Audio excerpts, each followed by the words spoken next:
Hello friends, welcome once again. मैं Akhilesh mentorsadda.com में आपका स्वागत करता हूं। दोस्तों, जैसा कि लास्ट वीडियो हमने देखा था डिव का इस्तेमाल करके, और साथ में डिव के साथ साथ हमने टेबल का उसका यूज किया था, मार्जिन और पैडिंग का इस्तेमाल, और उसको थ्रू हमने एक स्ट्रक्चर बनाया था। तो आज हम उसी को कंटिन्यू करेंगे आगे। सबसे पहले अपना हम वो पेज खोलते हैं जो हमने लास्ट टाइम बनाया था। तो आप देखें, ये हमारा वो पेज है जो हमने लास्ट टाइम बनाया था। आप देख लेंगे ये स्ट्रक्चर बनाया था हमने। साथ में इस पेज को हम ओपन करते हैं अपने टेक्स्ट एडिटर में, जिसका नाम है ब्रैकेट्स। जिनको आइडिया नहीं होगा, जो लोग ये फर्स्ट टाइम ये वीडियो देख रहे हैं, मेरा उनसे रिक्वेस्ट है कि हमारे यूट्यूब के चैनल पे जाके, फेसबुक के पेज पे जाके, या हमारे वेबसाइट पे जाके जो mentorsadda.com है, वहाँ से हमारे प्रीवियस वीडियो आप देख लेंगे तो आपको सारी चीज़ें समझ में आ जाएंगी। ओके, तो लास्ट वीडियो हमने क्या डिस्कस किया था कि लाइक ये लोगो है, लोगो को बगल में इसका ये हेडिंग आना चाहिए, या ये हमारा एक टेक्स्ट एरिया है बॉडी का, यहाँ पे जो न्यूज़ का सेक्शन है वो हमें यहाँ पे चाहिए। तो हम कैसे करेंगे, तो चलिए हम देखते हैं कैसे होगा। सबसे पहले हम समझते हैं स्ट्रक्चर को। हमने एक div 1 नाम से स्ट्रक्चर लिया, जिसकी ओपनिंग देखिए यहाँ पे, क्लोजिंग यहाँ पे हो रही है। ये मेन div है। यदि इस div 1 का हम सीसेस देखें तो इसकी विड्थ हमने दिया था 960 पिक्सल। ठीक है, इस div 1 के अंदर में हमने एक सेकंड div लिया div 2 नाम से, जिसमें हमने एक अपना लोगो, एक इमेज लगाया है। साथ में इसी के अंदर में हमने एक इस्तेमाल किया था h1 नाम से अपनी हेडिंग। ठीक है, एक तीसरा हमने div लिया था, इसका नाम था बैनर। इसके अंदर हमने एक फोटो लगाया था बैनर नाम से, जो आप वेबसाइट पे देख सकते हैं। फोर्थ हमने एक div 4 नाम से हमने एक div लिया था, इसके अंदर ये टेक्स्ट थे। और फाइनली हमने एक लास्ट div और लिया था न्यूज नाम से।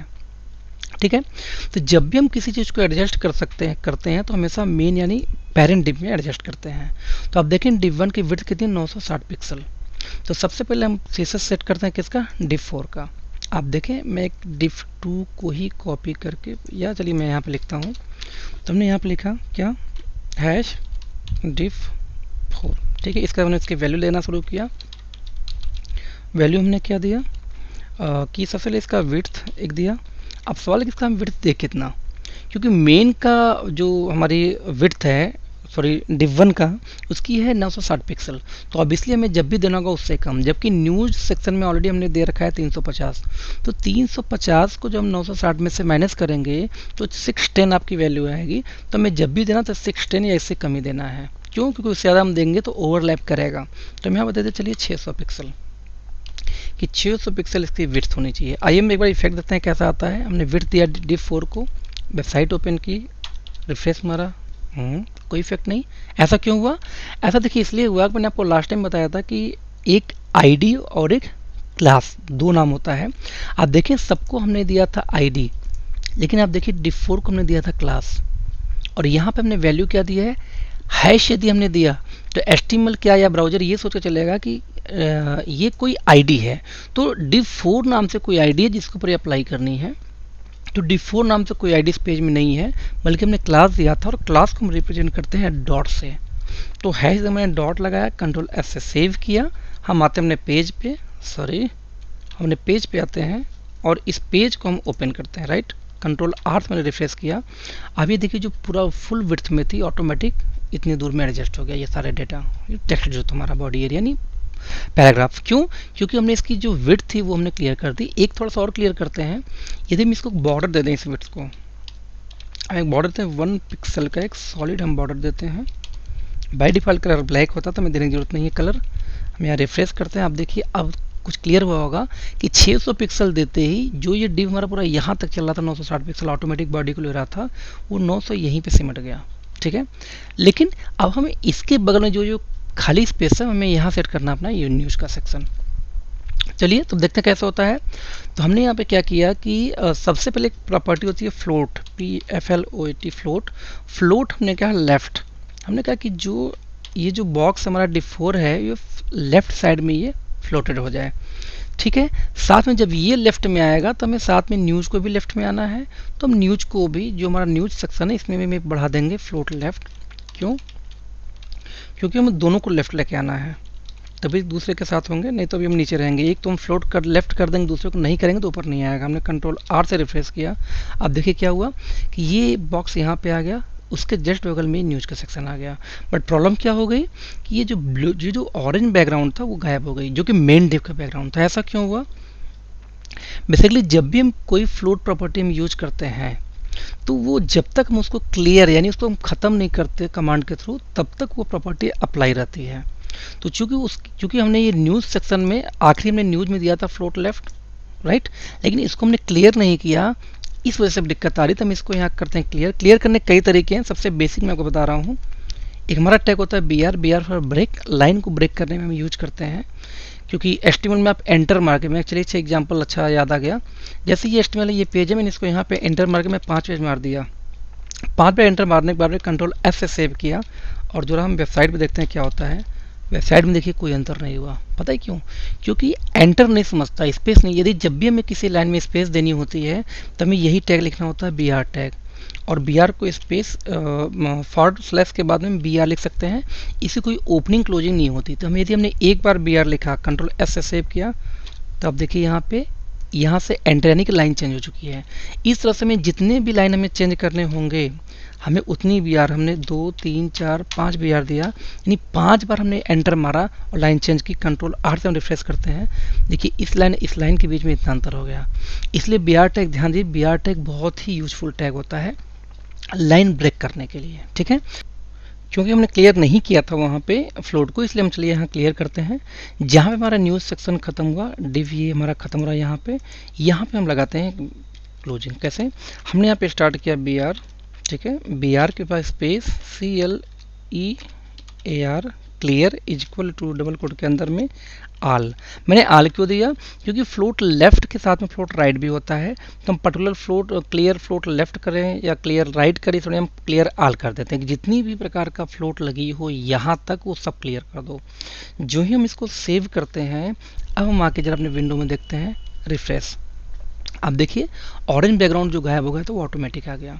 तो अब ध्यान दीजिए, जब भी आप कहीं भी फ्लोटिंग अप्लाई करेंगे तो फ्लोटिंग के बाद में आपको क्लियर जरूर करना उसको, नहीं तो आपकी जो अदर पैरामीटर से अदर डिव को डिस्टर्ब कर सकता है, ठीक है। अब हम दोबारा हम क्या करेंगे, इस तरह से लोगों को भी हम लाएंगे इसके पास में, ठीक है। लेकिन उनके लाने से पहले हम एक काम और करते हैं कि ये जो बॉर्डर हम थोड़ा ख़त्म करते हैं दोनों का। तो न्यूज़ सेक्शन में हम गए, न्यूज़ सेक्शन का हमने बॉर्डर को ये ब्लैक ख़त्म किया। उसके बाद हम गए डिफ4 में, डिफ4 के बॉर्डर को भी हमने ख़त्म किया। ख़त्म क्यों किया? क्योंकि वेबसाइट्स पे दिखाई तो नहीं देती, लेकिन असल में डिव की एक साइज हमेशा होती है। अब ये देखिए, देखा जाए तो यहाँ पे एक सेक्शन बन गया। एक और मजे की बात बताता हूँ, जैसे ये जो लेफ्ट, जब हमने ये जो न्यूज़ वाला सेक्शन दिया था, हम यहाँ पे एक बॉर्डर लगाते हैं कि एक बॉर्डर दो, लेकिन बॉर्डर लेफ्ट में सिर्फ हमें चाहिए। तो हम लिखने यहाँ पे लिखा बॉर्डर, सॉरी बॉर्डर को डैश LEFT लेफ्ट। हमने कहा कि 2 pixel solid blue, control S से हमने सेव किया। आप ये देखिए क्या होता है कि इस न्यूज एरिया के बीच में और इस के बीच में एक ये सेक्शन आ गया इसके नाम से। ध्यान दीजिए ये सटा भी हुआ है, कोई नहीं, आप इसे मार्जिन लगा के दूर कर सकते हैं। लेकिन हमारे टॉप पे ये हमारा लोगो था, लोगो के बगल में हमें ये चाहिए, हम सेम यही प्रोसेस हम अगेन इसको हम रिपीट करते हैं। लेकिन इस बार हम यहाँ पे CSS स्टाइल अप्लाई नहीं करेंगे, इधर हम CSS कोडिंग करेंगे इनलाइन, ठीक है, जिससे आपको इसकी भी थोड़ी प्रैक्टिस हो जाए। तो सबसे पहले अपने लोगो पे आते हैं। लोगो में हम जाते हैं, इमेज जो ओपनिंग टैग है उसी के अंदर हम हमेशा CSS लिखेंगे। ध्यान दीजिए हम CSS कहीं भी लिख सकते हैं, लाइक इमेज के बाद तुरंत लिख सकते हैं, या जहाँ पे ये सोर्स खत्म हो यहाँ पे, या आल्ट खत्म हो यहाँ पे, या लास्ट में लिख दें। हम यहीं से स्टार्ट करते हैं। हमने लिखा स्टाइल, स्टाइल डबल कोट के अंदर में जब हम लिखेंगे अपना CSS तो सेम इसी स्टाइल में लिखेंगे, ठीक है। तो हमने यहाँ पे लिखा अगेन इसको फ्लोट लेफ्ट, कि आप भी फ्लोट लेफ्ट हो जाओ। साथ में इसके साथ साथ हमें किसको करना होगा, इस हेडिंग को, जिससे वो भी इसके बगल में आ जाए। तो यहाँ भी गए स्टाइल फ्लोट लेफ्ट हमने अप्लाई किया, कंट्रोल F से हमने सेव किया। हम आके देखते हैं विंडो में, ये देखिए लेफ्ट यहाँ पे आके इसके बगल में आ गया। बट प्रॉब्लम इज दैट ये भी चिपका हुआ है एकदम यहाँ पे, इसको हमें डिस्टेंस देना, तो हम क्या करेंगे वही मार्जिन। तो हम यहीं पे हमें मार्जिन किसको देनी है, इसको मीन्स इस हेडिंग को। तो हम यहीं पे आते हैं, यहाँ पे हमने सेमीकोलन से ब्रेक किया, हम यहाँ पे लिखते हैं मार्जिन, वो भी लेफ्ट, ठीक है। मैंने आपको बताया था कि आप तो चारों वैल्यू एक साथ दे दीजिए या अलग अलग दे सकते हैं। हमने कहा मार्जिन लेफ्ट, इसको हम करते हैं 150 पिक्सल सीधे, ठीक है। मतलब क्या हुआ कि इस लोगो से 150 पिक्सल इसको दूर करना। हमने इसको रिफ्रेश किया, आप ये देखिए यहाँ से 150 पिक्सल रिफ्रेश हो गया, ठीक है। या इसका एक तरीका और भी है, हम ये कर सकते थे कि हमने इसको फ्लोट लेफ्ट किया था, राइट, इस लोगो को, और हम इसको क्या फ्लोट लेफ्ट हम देते हैं float right, RIGHT, RIGHT, control S से सेव किया। मैं जो ही देखिए इसको रिफ्रेश करूँगा तो ऑटोमेटिक जो ये बीच में है जितना हमने 150 पिक्सल दिया था वो ऑटोमेटिक जाके एडजस्ट कहाँ हो जाएगा, राइट में, कंट्रोल R। ये आप देखो सबसे ज़्यादा जो राइट का बॉर्डर होगा। अच्छा, बेस्ट पार्ट इज दैट कि विंडो को आप चाहे जितना बड़ा करिए ऑटोमेटिक उसी हिसाब से एडजस्ट होता रहेगा। ठीक है दोस्तों, तो उम्मीद है आपको ये समझ में आ गया कि फ्लोट प्रॉपर्टी कैसे होता है और कहीं भी हम किसी डिव के अगल बगल कैसे स्पेस पैदा करते हैं, एडजस्ट करते हैं। दोस्तों आपको वीडियो कैसा लगा इसका आप कमेंट जरूर दीजिएगा और आपसे अगेन रिक्वेस्ट करूंगा कि मेरे फेसबुक के चैनल को आप लाइक करें, इसको शेयर करें, हमारे यूट्यूब के चैनल को भी आप सब्सक्राइब करें, साथ में उसको आप शेयर करें, लोगों को इनवाइट करें उसको लाइक करने के लिए मेरे पेज को भी। क्यों? क्योंकि देखिए यदि व्यूवर्स नहीं आएंगे तो मैं आगे वीडियो बनाना बंद कर दूंगा, क्योंकि जब तक हमारे वीडियो को देखने वाले नहीं तो मेरा ये वीडियो बनाने का कोई फ़ायदा नहीं है। क्योंकि मेरी एक इच्छा है कि कोई भी ऐसा व्यक्ति जिसको इंग्लिश कमज़ोर है, अंग्रेजी कमज़ोर हो, वो आईटी के फील्ड में यदि जाना चाहे, वेबसाइट डिजाइनिंग सीखना चाहे या कोई भी अदर कोर्सेज करना चाहे तो सीख ले, क्योंकि मैं हिंदी में इसलिए वीडियो तैयार कर रहा हूँ। तो दोस्तों प्लीज़ हमारे इस चैनल को आप प्रमोट करें जिससे मैक्सिमम टू मैक्सिमम लोग इस वीडियो को देखें और शेयर हों। थैंक यू सो मच, मिलते हैं अगले वीडियो में।